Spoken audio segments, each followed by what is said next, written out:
The Manhattan DA's office stepping up efforts tonight to protect workers' rights. It's partnering with the Department of Consumer and Worker Protection to combat wage theft, tenant harassment, fraud, targeting immigrants, it says here. Manhattan DA Alvin Bragg says he'll be working alongside the city agency on investigations and enforcement, as well as sharing data and strategies to more effectively crack down on illegal practices which hurt workers, tenants, as well as immigrants.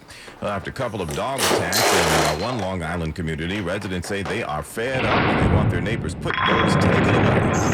Completely torn up. This man in Dix Hills points to all the bite marks and bruises on his body after he says two pit bulls not only attacked him, but his wife. He says they run wild in the neighborhood. We went to the hospital. We had to go see a surgeon, a plastic surgeon. Neighbors say a teenager was also attacked. One man says he's afraid to let his 4 kids outside to play. The victim says they're going to court to try and remove the dogs from the home. I turned to my left and they came running at me. No one came to the door at the house where the pit bulls live. Sophia Hall, 1010 wins, a 92.3 FM on Long Island. And a reunion they never thought possible. A lady is back with her beloved dog that went missing after it was found over 1,000 miles away. The lady lives in Oklahoma with her dog Rio. Says Rio is an escape artist and often wanders off. She says, I guess he likes to go shopping or whatever. And she says, never like this. Rio never came home back on July 30th. 2 weeks later, she got that call. A good Samaritan found Rio 1,100 miles away in North Carolina. How in the world? Anyway, she brought him to a shelter. Jorge Ortega says now that's how they were able to find the owner. Rio happened to have a microchip, so once we did the research on the microchip number, we got a few phone numbers. Yeah, he says it's a reminder of how important it is to have your pet microchipped or at least have it wear a collar with contact information. Police on the hunt tonight for 2 men tied to a deadly shooting of a teenager last night up in Brooklyn. 2 men wearing surgical masks seen running off of New Lots Avenue to Bradford Street after the shooting, where 17-year-old Amir Jordan was shot once in the head and killed inside this restaurant. Nolan Robinson lives right across the street, angry at the latest teen violence here in New York City. I think the violence needs to stop. You know, it's heartrending for a teenager, lose their life. I mean, it's tragic. Man, we got to stop the killing on the innocents, man. Now, we're also told a 35-year-old man had to be hospitalized after his arm was cut by shattered glass as people fled during the melee. Glenn Shuck, 1010 Wins, 92.3 FM, East New York, Brooklyn. Wins News Time 5:11, and it's a busy day in traffic. Take it away. Here comes the rain, and here comes the assorted pain, or the associated pain. That makes more sense. Newark and LaGuardia, they are currently in ground stops, those airports with no traffic in or out.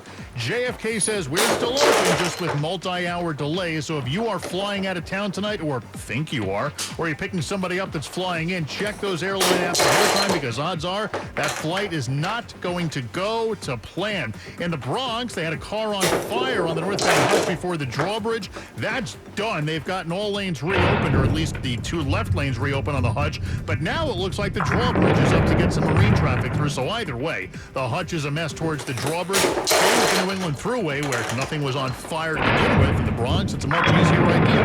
Here is what you need to know about the bridges and tunnels. Citybound George, no more than 10 to 15 minutes in. The West Side Highway, that's slow, yes, from the 80s on up, but everything else is worse. If you're already on the west side, ride on Riverside Drive and Broadway as long as you can before you hop back on the west side closer to the George. Lincoln 15 in, 30 out from 11th, better from 9th. Collins a half-hour home. On the Jersey side, the Newark Bay, the better play. Clearview Throgs net combination, that's your Upper East River winner. Greg Rice, 1010 wins at 92.3 FM. All right, G, and now your AccuWeather 4-day forecast. Meteorologist Gary Swindenhammer with this live report. Well, one line of thunderstorms that we've been watching is slowly approaching the city from the west. It's kind of tracking more northeast than it is eastbound, but there is certainly some lightning with that. It's approaching some of the towns of Patterson, Livingston, and Union right now, and eventually could work its way into the city, producing some locally heavy rainfall and the possibility possibility for some flash flooding. We have a little rain already going on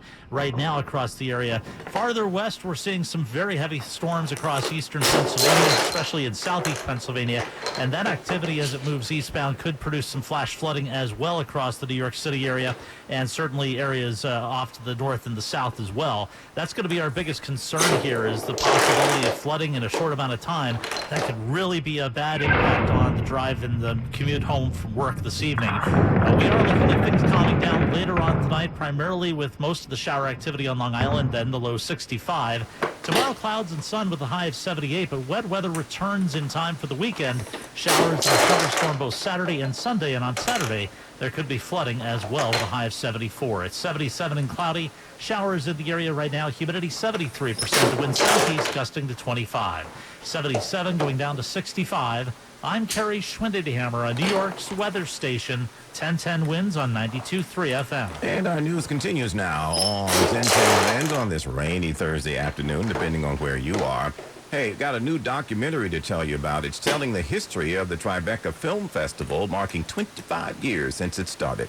In the trailer, which came out today, festival co-founder Robert De Niro discusses the origins of the event, which was founded shortly after 9/11. To me, New York is the most cinematic city in the world. And the towers, they were always there. And then one day, they were gone. Yeah, he and co-founder Jane Rosenthal are heard discussing the idea of the festival as a way to help and revitalize downtown Manhattan after the attack.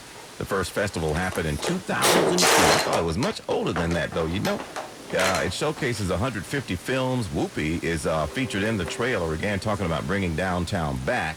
The documentary called Tribeca 25 will debut on Netflix on September the 11th.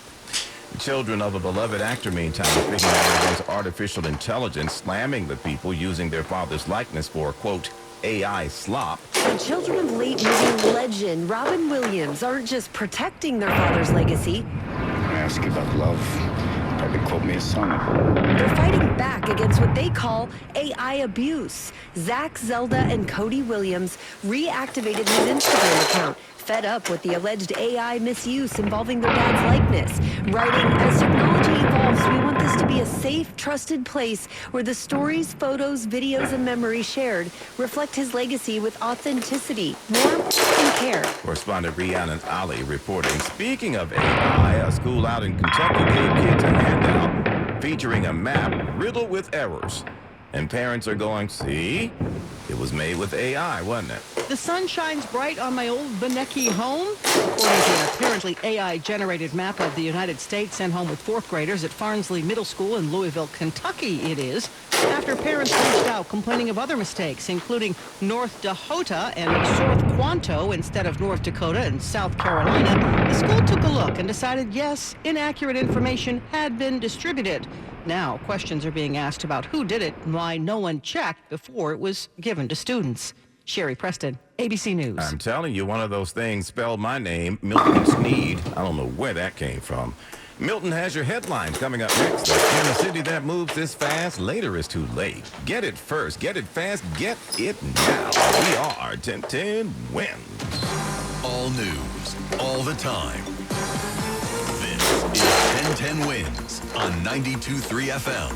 You give us 22 minutes, we'll give you the world.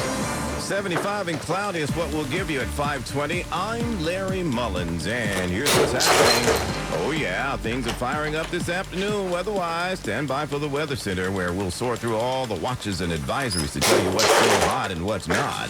An alleged plot to kill and destroy at the state capitol in Albany. The FBI caught wind of the lady who plotted to destroy the building while lawmakers were in session. They say it was actually a plan at least 5 years in the making. The allegations in this complaint are deeply disturbing. That someone would harbor such hatred toward our way of life. Meantime, on the Upper East Side, I couldn't bear it to show it to the kids. yeah, somebody went and chopped down several corn plants which were planted by some preschool babies, part of their nature activities. Who would do a terrible thing like that? Police are checking videos to see who did that. If you take the G-train, you want to make alternate plans. They started work on it. Oh, yeah. Businesses in places like Greenpoint are like, how are we supposed to survive? People can't get here. They want the MTA to change their work schedule. And The Odyssey, making out like a bandit at the box office, besting Deadpool and Wolverine as the biggest R-rated movie of all time. How about $1.3 billion? We'll have details from 1010 Winds Entertainment. AccuWeather says tonight mostly cloudy skies, possible showers across the island and other points. We'll get down to a low of 65 before it's all over tonight.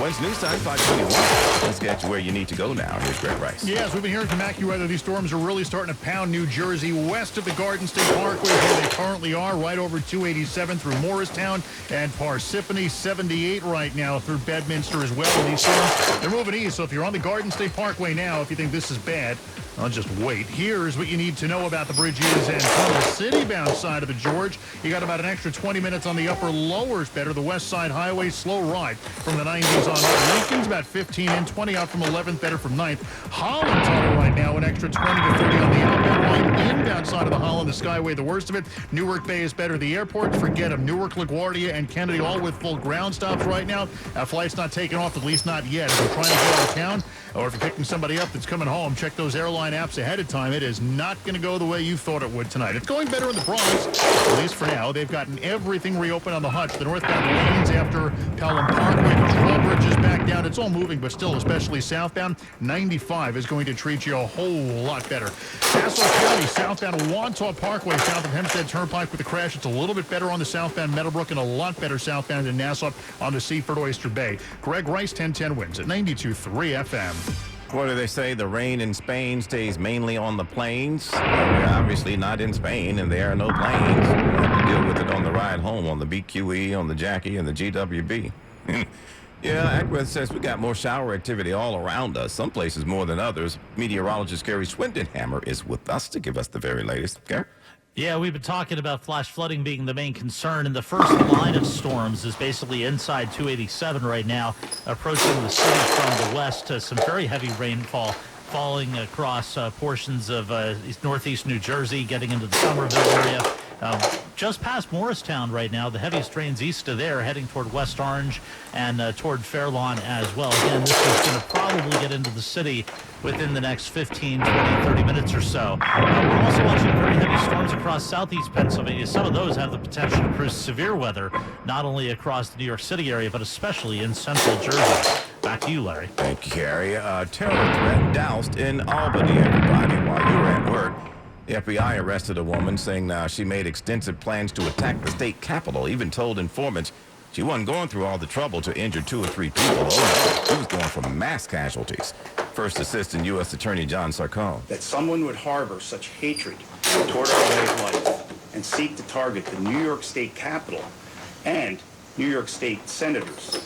That's an attack on democracy itself, and one we will not tolerate. Police say they caught wind of 35-year-old Jessica Bowie through online communication. Say she reached out to unknown individuals and pledged allegiance to ISIS. In recent days, they say Bowie purchased bomb-making materials from a local hardware and started casing the building. She thought she was communicating with an accomplice who turned out to be an FBI informant, and that's when they moved in.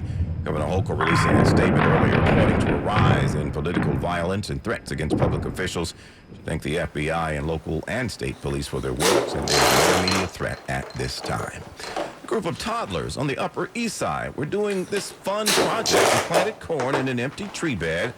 So you can imagine the heartbreak when one day it was all just cut down. For the past 5 years, the tree bed outside of Mis Amiguitos' family-run Spanish Montessori program has been used to teach toddlers how to plant. Because we had done sunflowers in the past and we had done pumpkin. Maliko Bolero, the CEO here, says since April they've had 7-foot-tall corn. But someday that all changed. Police are now investigating after someone was caught on camera ripping down the corn.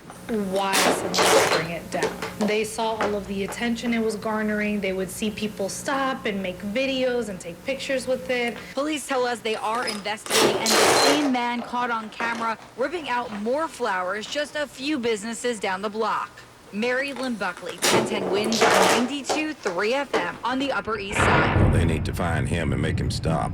Now, Bloomberg Money Watch. 120 people who work at Starbucks headquarters in Seattle don't want to move to Nashville as the company relocates much of its office operations to Tennessee, with about 2,000 people expected in the new digs. Workers who declined to take the trip are being separated from the company. Starbucks says, in addition, 104 roles have been eliminated, including on the team that oversees the design and construction of cafes. Stocks fell today as a rally in the oil market, fueled by new U.S. rhetoric on Iran, renewed worries about inflation. Dow fell 704, NASDAQ down 264, S&P down 67. I'm Andrew O'Day, Bloomberg Money Watch on 1010 Wins at 92.3 FM. 1010 Wins. I tune in about 5 or 6 times a day. I wake up, I turn on the radio. They give me my traffic reports. What can I say? I like news. 1010 Wins. At 92.3 FM. Wins News Time, 5:30. Good afternoon, I'm Lori Madden. Weekend track work isn't just the bane of subway commuters. Businesses in Greenpoint, Brooklyn say it's killing their profit margin. Harry Selka says no G train, no